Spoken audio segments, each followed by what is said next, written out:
여기가 어디냐면 마산 장애인 복지관이라는 곳에 있는데요. 삼겹살을 구워주는 봉사활동을 하러 왔습니다. 주변에 많은 힘들게 지내는 분들한테 도움이 될 수 있도록 작은 불빛이라도 될 수 있게끔 노력을 좀 해줬으면 좋겠습니다. 저 미치야 미친다 강성TV 박대표입니다. 반갑습니다.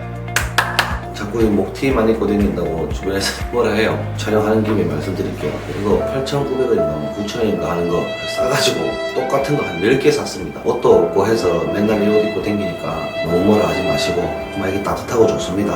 겨울에는 따뜻한 게 제일 좋은 거 알겠습니다.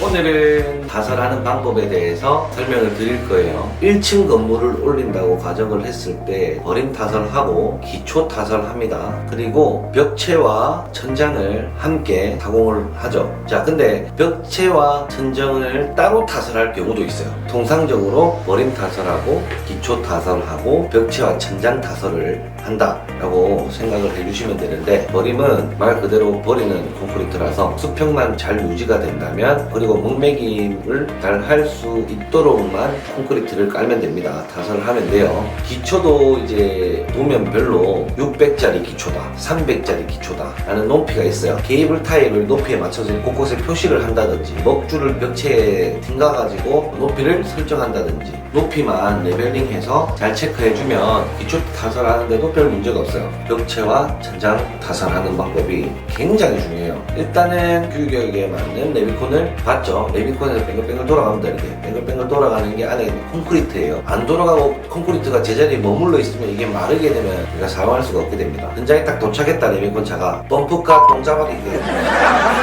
펌프가 뒤쪽에 레비콘을 받을 수 있는 볼이 있어요. 거기에 수트를 갖다 대고 콘크리트를 내립니다. 그러면 그 콘크리트가 펌프카 배관을 통해서 쭉 이렇게 돌아가서 우리 현장 앞까지 펌프카 슈트를 잡고 있는 그 앞쪽까지 콘크리트가 이렇게 밀려서 내려오게 됩니다. 그리고 펌프카의 크기에 따라서, 힘에 따라서, 콘크리트 용도에 따라서 펌프카에 유도제를 넣는 경우가 있고 유도제를 넣지 않는 경우가 있어요. 콘크리트가 말려가지고 먼 거리를 이동해서 배관을 통해서 우리 눈앞에까지 떨어져야 되는데 유도제가 없으면 안 되는 장비들이 있어요. 그래서 그 부분은 뒤에 설명을 해드리는 걸로 하고요. 벽체와 천장을 이제 동시에 타설을 해야 되는데, 위에 천장에 딱 서게 되면 스페이스도 있고, 스페이스가 뭐냐면 철근이 땅바닥에 딱 붙게 되면 콘크리트와 콘크리트 정중앙에 있어야 되는데 겉으로 밀려나 버리죠. 그래서 공간을 조금 열어주는 스페이스를 공구고 그렇게 하는데, 위에서 보면 옹벽이 있고, 옹벽이란 뭐냐면 벽 있죠.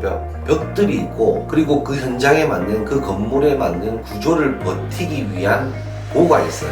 보가 뭐냐면, 노출 콘크리트 요즘 건물이 많으니까 천장에 보면 툭 튀어나와 있는 거 있죠. 보라 그래요. 2층 건물인 것 같은 경우에는 1층에서 2층으로 올라가는 계단도 있습니다. 타설을 할 때 보면 일단 제일 중요한 곳, 계단 쪽이에요. 벽체와 계단 창이 다 연결되어 있어요.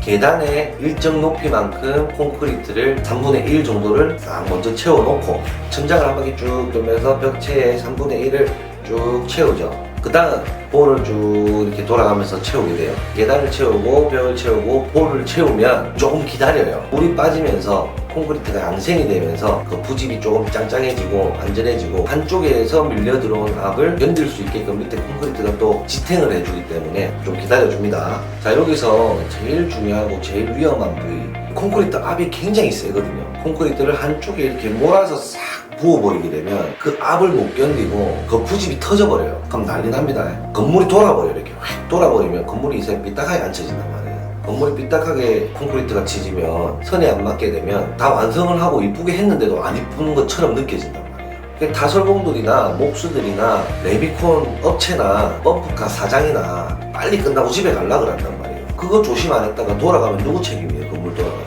그 관리자 책임이에요. 전부 다 관리자 책임. 그래서 레비콘 타설할 때는 저도 항상 가요. 빨리 치려고 하면 욕도 하고 가음도 지르고 합니다. 어르고 달래주고 음료수도 사주고 밥도 미감에 관리자들은 해야 돼요.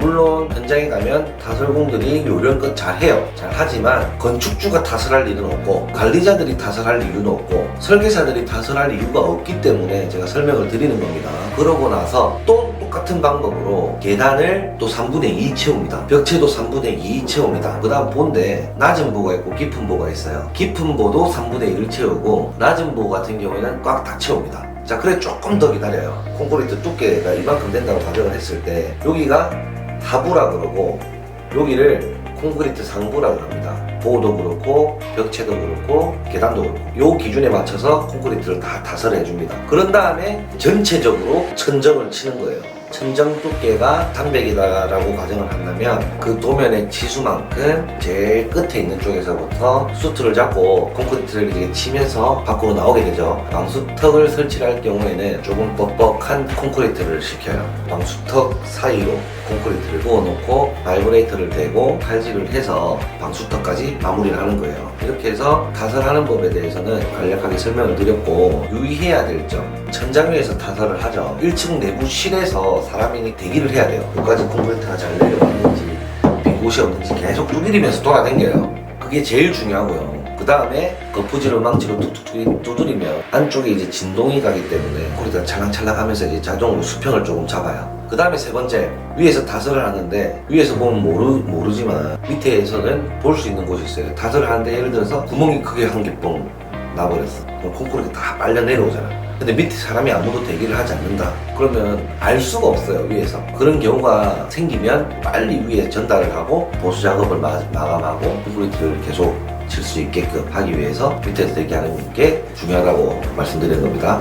벽체랑 천장을 타설하는 요령에 대해서 모든 알았으면 해서 지금 말씀을 드리는 거예요. 그리고 이런 영상들이 건축주분들에게 정보가 될 수 있도록 구독과 좋아요 부탁드리겠습니다. 감사합니다.